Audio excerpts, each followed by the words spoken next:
Saludos, apreciados hermanos y hermanas. Esta es la lección de escuela sabática para el sábado 17 de septiembre de 2022. Y este es el bosquejo para los maestros. Vamos a iniciar con nuestro texto clave, San Juan 12:24, el cual nos presenta el texto de nuestra lectura bíblica y versículo para memorizar de esta lección. Y el versículo nos ayuda a entender que la muerte es un elemento fascinante en todas las religiones. Jesús habló acerca del grano que muere. En el cristianismo bíblico, la muerte tiene dos connotaciones. Por un lado, la muerte es el resultado y el castigo por el pecado, pero por otro lado, nuestra vida con Dios comienza con la muerte. Y sí, mis apreciados maestros y maestras, la muerte al pecado. Solo cuando experimentamos esta muerte al pecado, podemos disfrutar plenamente de la vida en el reino de Dios. La muerte al pecado nos lleva a vencer y a enfrentar la muerte definitiva, que es el resultado del pecado.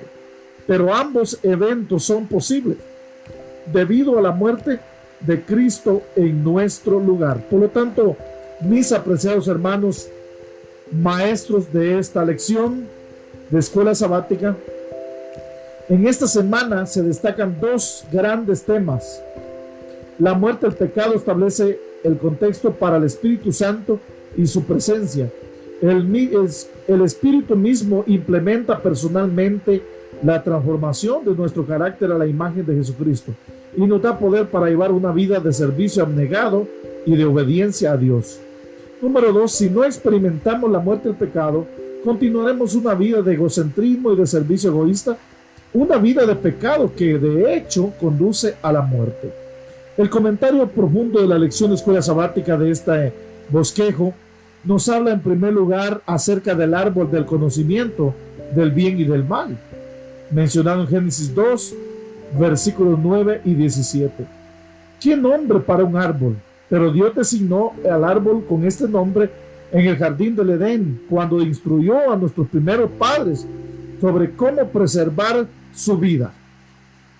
Y en Génesis capítulo 2, versículos 16 y 17, Dios les dijo: de todo árbol del huerto pueden comer, mas del árbol de la ciencia del bien y del mal no comerás, porque el día que de él comieres, ciertamente morirás. Hay dos aspectos que son importantes para nuestro análisis. Y en primer lugar, el texto bíblico no indica que hubiese alguna sustancia venenosa ni psicoactiva en el fruto del árbol prohibido. Al contrario, Dios creó todo bueno y bueno en gran manera. Así lo dice Génesis 1:21. No creó nada incompleto, no creó nada imperfecto, no creó nada malo ni malvado. El pecado y el mal no estaban presentes en la creación perfecta de Dios, sino que entraron en el mundo por el acto de Adán y de Eva, de acuerdo a Romanos 5:12. Además, durante la tentación, la serpiente insiste que si Eva come del árbol prohibido, serán abiertos los ojos de ellos y serán como Dios, sabiendo el bien y el mal. Eva entonces vio que el árbol era bueno para comer y que era también agradable a los ojos y árbol codiciable para alcanzar la sabiduría. Y comió y le dio a su esposo, que comió también como ella, dice Génesis 3:6. El resultado del consumo de la fruta prohibida fue que fueron abiertos los ojos de ambos y conocieron que estaban desnudos. Génesis 3:7. Además, el árbol no se llama árbol del conocimiento de Dios ni del conocimiento en general, sino el árbol del conocimiento del bien y del mal, de acuerdo a la Nueva Versión Internacional, lo que lo relaciona con la moral. Por tanto, el hombre del árbol y la narración de Génesis 2 y 3 indican que lo que cambió fue la perspectiva de Adán y de Eva, su punto de vista, su actitud y su relación con Dios. Su decisión fue una cuestión de desobediencia moral o rebelión contra Dios. La expresión conocer el bien y el mal en la Biblia se refiere a la madurez moral cuando una persona se vuelve adulta, deja de ser niño, se vuelve autónoma, ya es un juez moral de su propia conciencia. La cuestión en torno al árbol del conocimiento del bien y del mal era quién era el juez y quién era la fuente y la norma de la moralidad. Al prohibirles comer del fruto del árbol, Dios se constituyó como la fuente suprema de la moralidad en la tierra de la misma manera que lo era en el universo. Al comer del árbol, Eva y Adán decidieron que ellos eran la fuente de la moralidad. Una cosa es que alguien ejerza la moralidad y distinga entre el bien y el mal a través del prisma de la revelación de Dios. Pero otra cosa es autodefinirse como la fuente y la norma de la moralidad en contra de la revelación y el mandato de Dios. Hacer esto equivale a autoproclamarse Dios, rebelarse contra Dios y querer derrocar su trono. Esto es exactamente lo que sugirió la serpiente en Génesis 3, 4 y 5. Y esto es exactamente lo que Satanás había hecho en el cielo y continúa, mis apreciados maestros, haciendo aquí en la tierra. Así dice Isaías 14, 13, 14.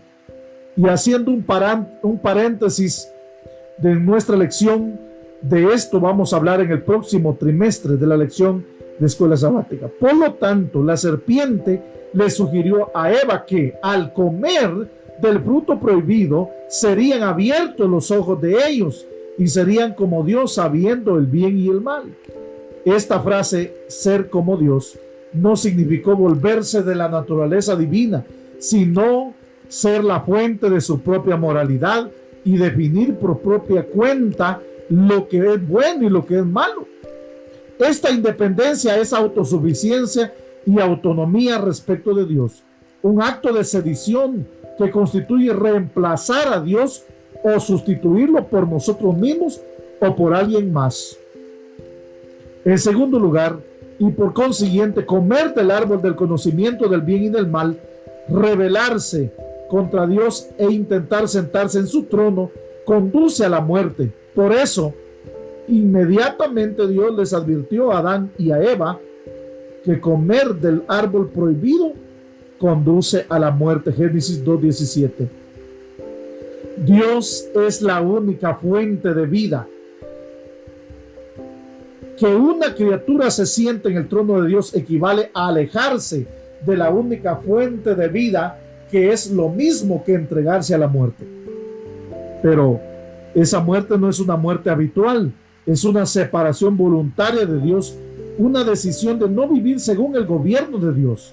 Primera de Juan 3:4. Esta separación es la esencia del pecado y de la muerte. No sabemos qué habrán pensado Adán y Eva cuando escucharon la palabra muerte, pero seguramente pensaron en algo sombrío.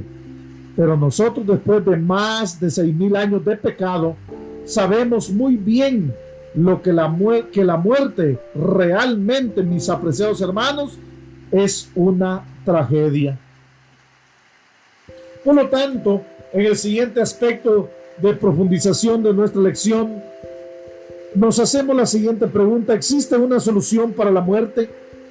Y la respuesta es sí, y lo sabemos por la esencia del Evangelio. Romanos 6:23 dice: porque la paga del pecado es muerte, mas la dádiva de Dios es vida eterna en Cristo Jesús, Señor nuestro. Sin embargo, ¿cómo recibimos ese regalo de la vida eterna? Paradójicamente, el regalo de la vida eterna viene acompañado de la muerte. Aquí se denotan dos tipos de muerte. En primer lugar, Jesucristo murió en nuestro lugar y por nosotros. Él tomó nuestra muerte sobre sí mismo y nos dio la esperanza de la vida eterna. Y en segundo lugar, también se indica nuestra propia muerte, pero esta muerte no es un castigo por el pecado. Jesús murió esa muerte en nuestro lugar. Entonces, más bien esta muerte nos muestra al pecado mismo. Es necesaria esta muerte al pecado si queremos disfrutar de la vida eterna y del reino de Dios. El pecado es un poder controlador que nos mantiene separados de Dios. Romanos 7:18 al 20. Para salvarnos de su poder, necesitamos morir al pecado y estar vivos para Jesús y el Espíritu Santo. Romanos 7, 4 al 6. El bautismo simboliza esta muerte. En Romanos 6, 1 al 4, Pablo presenta la descripción más hermosa de este proceso cuando dice: porque si fuimos plantados juntamente con él en la semejanza de su muerte, así también lo seremos en la de su resurrección, sabiendo esto, que nuestro viejo hombre fue crucificado juntamente con él, para que el cuerpo del pecado sea destruido, a fin de que no sirvamos más al pecado, porque el que ha muerto ha sido justificado del pecado. Y si morimos con Cristo, creemos que también viviremos con él, sabiendo que Cristo, habiendo resucitado de los muertos, ya no muere. La muerte no se enseñoreará más de él, porque en cuanto murió al pecado, murió una vez por todas. Mas en cuanto vive, para Dios vive. Así también vosotros considerados muertos al pecado, pero vivos para Dios en Cristo Jesús, Señor nuestro. Romanos 6, 5 al 11. Como muertos al pecado, la Biblia quiere decir exactamente eso. No dice que conseguimos la vida eterna muriendo literalmente.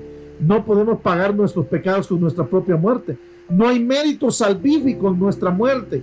La única muerte literal que cuesta para nuestra salvación fue o es la muerte de Jesucristo en la cruz. La Biblia tampoco usa muertos al pecado para comunicar una indiferencia hacia el mundo.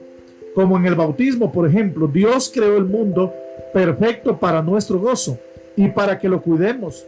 La muerte al pecado, entonces, significa aceptar el señorío de Dios y la obra del Espíritu Santo en nuestra vida y rechazar el control del pecado. Disfrutamos al obedecer a Dios y servirlo. Somos transformados a la imagen y a la mente de Cristo, quien no consideró aferrarse al poder, sino que se inclinó hacia la tierra y adoptó nuestra condición y nuestro lugar con el propósito de salvarnos. Apliquemos un poquito en nuestra vida el tema o la profundización de la lección escuela sabática. Es cierto que tenemos lo que llamamos derechos fundamentales, pero vivimos en un mundo de pecado muy complicado y un mundo que la mayoría de las veces tiende a ignorar o pisotear nuestros derechos. Por lo tanto, vuelve a leer Filipenses 2, 1 al 9. Allí habla acerca de la encarnación del Hijo de Dios, que fue un crisol de los crisoles, el crisol más grande que un ser humano puede vivir, el ejemplo de Jesús. ¿Cómo te ayudaría a transitar los diversos crisoles causados por el pecado, aunque esto signifique perder tus derechos fundamentales? ¿Cuál es el elemento crucial para ti en este pasaje que cambia tu perspectiva sobre cómo superar las pruebas de la vida? La historia de Samuel es más que meramente escuchar como un acto auditivo de registrar las palabras que alguien nos dirige. Se trata de obedecer a lo que escuchamos. El mismo nombre del profeta significaba Dios oyó, y Dios oyó y fue misericordioso con Hannah. Samuel escuchó y obedeció a Dios. Al darse cuenta de que Samuel al principio no reconocía la voz de Dios, Elí enseña a Samuel cómo relacionarse con Dios. Habla a Jehová, porque tu siervo oye, le dijo a Samuel. Primera de Samuel 3:9. De hecho, el resto del libro de Samuel, en realidad toda la Biblia, tiene que ver con escuchar y obedecer, o la falta de obediencia en algún momento. La gente dejó de escuchar a Dios. Un gran problema en nuestra vida es que no nos escuchamos unos a otros, escuchamos a Dios a través de la revelación, pero podríamos no tomar en serio sus palabras o desobedecerlas. ¿Cómo puedes oír y escuchar mejor a los miembros de tu familia? ¿Cómo puedes escuchar y obedecer mejor a Dios? Pensemos en 3 formas de mejorar significativamente nuestra manera de escuchar y relacionarnos con los demás y con Dios. Mis apreciados maestros, quiero únicamente decirles, mis apreciados maestros, que 4 son los aspectos importantes en el aspecto de poder impartir la lección de escuela sabática. Primer paso es la motivación. El segundo es la exploración.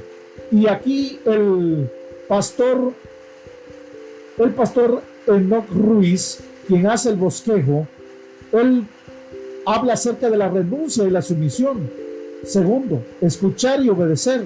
Y la tercera, la lógica y la dependencia.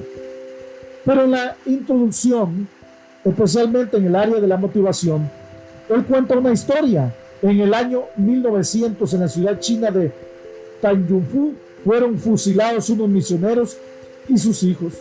Un estudiante chino presenció esa cruel ejecución y algún tiempo después, refiriéndose a este acontecimiento, contó que era sorprendente la paz y la tranquilidad que se manifestaba en los rostros de las víctimas. Aún en el preciso momento de la muerte, la sonrisa no había huido de sus labios. Este sacrificio condujo al estudiante a creer en la palabra de Dios. Al repasar la lección de esta semana, vemos cómo Cristo usó la analogía o la comparación de un grano de trigo que muere para ilustrar nuestra sumisión y la voluntad de Dios. En el grupo voy a compartir el bosquejo de la lección de escuela sabática.